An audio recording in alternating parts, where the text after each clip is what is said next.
Hello and welcome to another edition of Tuesdays with Liz, a disability policy for all.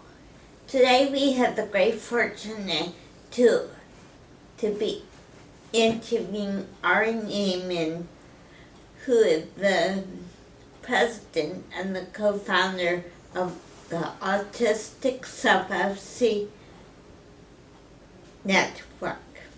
And he's also a friend of mine, so I'm excited to talk to him. Welcome, Ari. Thanks for having me on the show, Liz. We're going to be talking about managed care and ASAN in general. So the first question is, what is managed care? And why do people need to understand? Why do people with disability need to understand about that? That's a great question. Managed care is something that a lot of folks are talking about right now, and that there's a lot of anxiety and fear surrounding, sometimes for good reason. At the end of the day, managed care is a way that states are choosing to deliver Medicaid services. So, many of your viewers know from past Tuesdays with Liz videos that Medicaid is a program of the state and federal governments, with the states operating the Medicaid program and the feds paying between 50 to about 80% of the costs. And many states are making decisions that instead of operating their Medicaid program themselves, they want to contract with other entities. Sometimes it's a private company, sometimes it's a nonprofit group, sometimes it's another state agency to manage the Medicaid program on their behalf. It's basically a state deciding that they are going to hire someone, usually a private company or a nonprofit, to run their Medicaid program for them.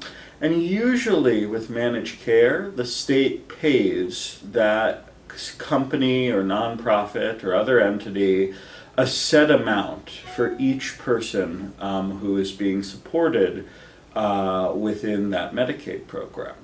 Now, managed care isn't something that's new. States have been using managed care for a long, long time. But in the past, states mostly used managed care for non-disabled, healthy adults, and sometimes for children. And in the last several years, we've seen a really significant growth in the number of states that are deciding to use managed care, these contracting relationships for Medicaid for people with disabilities as well. And so there's sometimes some real anxieties around that. There's fear that when we suddenly take people with disabilities, and we as people with disabilities often have very complex needs, and put us in a framework that was initially built mostly for non-disabled people, that mistakes might be made, or that states might not know how to keep track of whether or not these companies that are being brought in to run Medicaid programs are doing a good job. One of the areas that ASAN and other advocacy groups are working on is fighting for certain requirements and protections in state managed care proposals to make sure that people with disabilities are not hurt by the transition to managed care, and that there are certain things in state managed care efforts that might help people with disabilities too. Thank you. The next question is, since this month is Employment Awareness Month, how is employment connected to managed care? That's a great question. I actually just had a very productive conversation with some folks at the Office of Disability Employment Policy about just that. States can choose to put a lot of different things in their contracts with managed care organizations, the companies that are being contracted with to run part of the state Medicaid system.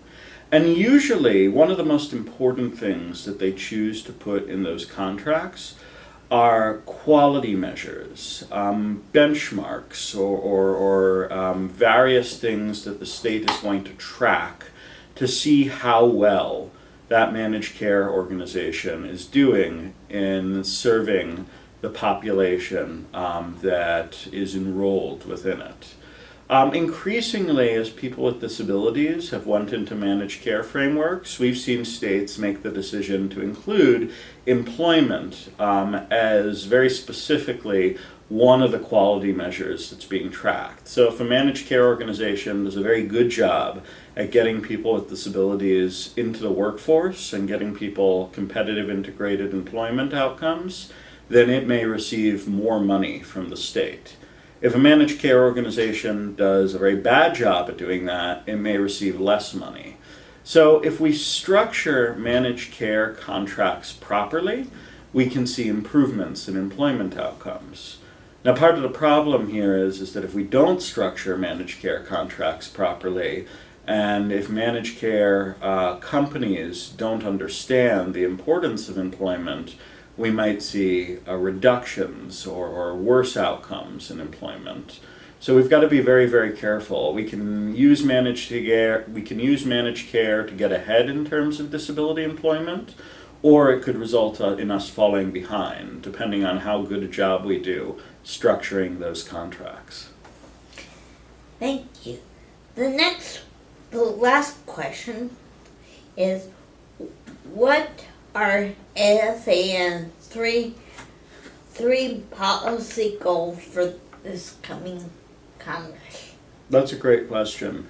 Well, one of our most important policy goals is a new piece of legislation called the Transition to Independence Act, which was introduced recently by Senator Grassley, Senator Casey, and Senator Wyden, all three very prominent senior members of the Senate Finance Committee.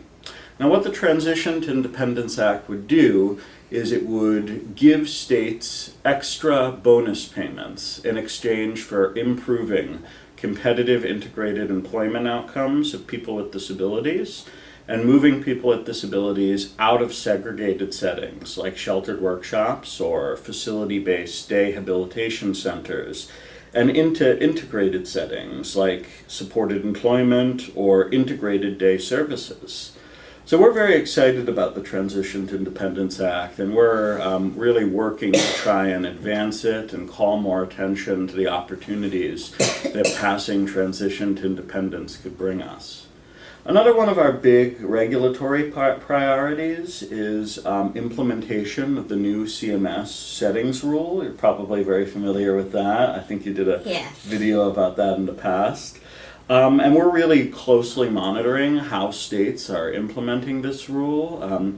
A lot of states are using this as an opportunity to really move people with disabilities into smaller, more integrated settings. We're excited about that. Some states, unfortunately, are still trying to fund segregated institutional settings using community services. Just this past month, ASAN submitted public comment to the state of Nevada opposing the creation of a 100-person segregated village that the state is proposing to create that will segregate people with developmental disabilities living in the Las Vegas area from the broader community. So we want to make sure that settings like that don't get funded with home and community-based service dollars.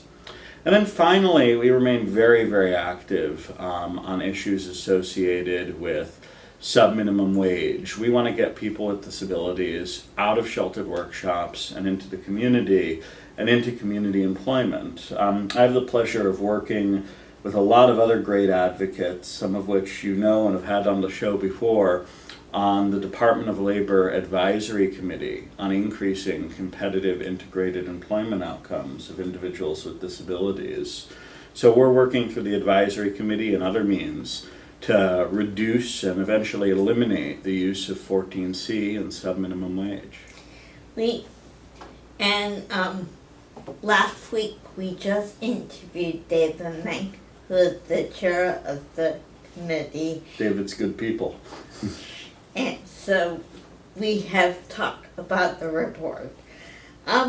Thank you, Ari. If you have any questions about this or any other policy issues, please go to the AUCJ webpage and look for this week's In Brief. And if you have any questions about ASAN more than what Ari has talked about, please go to the ASAN webpage and you can probably get the information as well as talk to Ari and his colleague. If you have any questions about this or this edition of Tuesdays with Liz, please leave them in the space below. Thank you, Ari. Thanks again for having me on. Okay, bye.